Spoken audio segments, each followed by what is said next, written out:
ඔබේ බැංකු ගිණුමේ තියෙන මහන්සියලා හම්බ කරපු සල්ලි ටික ඔබ නොදැනුවත්ව තප්පර ගානකින් වෙනත් කෙනෙක්ගේ අතට යන්න පුළුවන් කියලා ඔබ දන්නවද?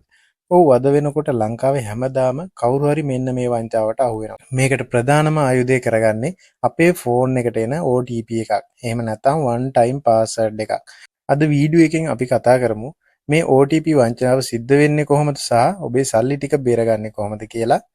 ඉතින් මොකද්ද මේ OTP එකක්? එහෙම නැත්නම් one time password එකක් කියන්නේ? සරලව කිව්වොත් එක්වරක් පමණක් පාවිච්චි කරන්න පුළුවන් රහස් සංඛ්‍යාවක්. සාමාන්‍යයෙන් ඉලක්කම් 4ක් එහෙම නැත්නම් 6ක් මේ OTP එකට භාවිතා වෙනවා. අපි මොබයිල් බැංකින් ඇප් එකට ලොග් වෙන වෙලාවක එහෙම නැත්නම් ඔන්ලයින් shopping කරද්දී නැත්නම් Facebook WhatsApp එක හදද්දී අපේ ආරක්ෂාව වෙනුවෙන් තමයි මේ සිස්ටම් එකෙන් අපේ ෆෝන් එකට OTP එකක් එහෙම නැත්නම් తాවකාලික මුරපදයක් එවන්නේ. මේකෙදි කවුරු හරි ඔබේ පාස්වර්ඩ් එක දැනගත්තත් OTP එක නැතුව ඔබේ account එකට ඇතුල් වෙන්න බෑ.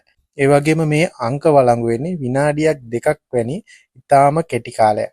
මිනිසුන්ව කොච්චර දැනුවත් කරත් මිනිස්සු මේ OTP වංචාවට අහු වෙනවා. එහෙනම් ඇයි බලමු මිනිස්සු මෙන්න මේ OTP වංචාවට අහු වෙන්නේ. වංචාකරුවන් ගොඩක් වෙලාවට මිනිස්සු රවට්ටන්න පාවිච්චි කරන ප්‍රධාන ක්‍රම කිහිපයක් තියෙනවා. ඒකෙන් අපි පළවෙනි ක්‍රමයේ විදිහට දකින්නේ බැංකු නිලධාරියෙක් ලෙස රඟපෑම. ඔබට බැංකුවකින් වගේ කතා කරලා කියනවා ඔබේ බැංකු ගිණුම බ්ලොක් වෙලා තියෙන්නේ. ඒක ඇක්ටිව් කරගන්න දැන් ෆෝන් එකට එන කෝඩ් එක කියන්න කියලා. මතක තියාගන්න කිසිම බැංකුවකින් දුරකථනයෙන් කතා කරලා OTP ඉල්ලන්නේ නැහැ. දෙවැනි එක ලෙස අපි හඳුනාගෙන තියෙන්නේ ඔන්ලයින් shopping කුරියර් සේවා වංචාව. දැන් ලංකාවේ බහුලව වෙන වංචාවක්.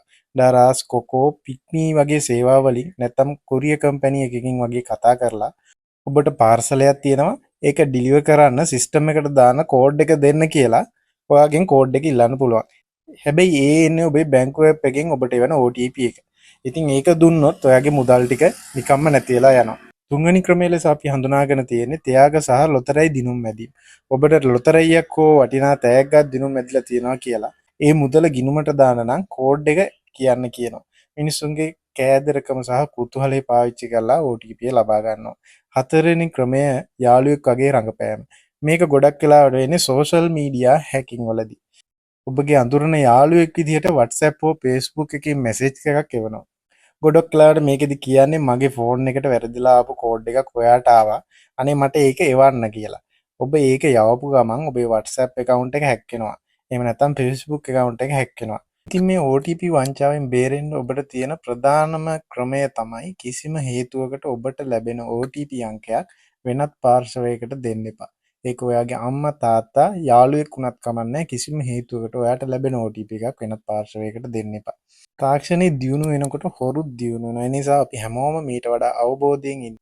ඔබට හෝ ඔබ දන්න කෙනෙකුට මේ වගේ අත්දැකීමක් වෙලා තියෙනවා නම් ඒක පල්ලෙන් කමෙන්ට් කරන්න.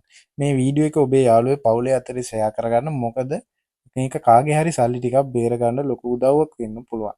මේ වගේ තවත් වැදගත් වීඩියෝ බලන්න channel එක subscribe කරගන්න.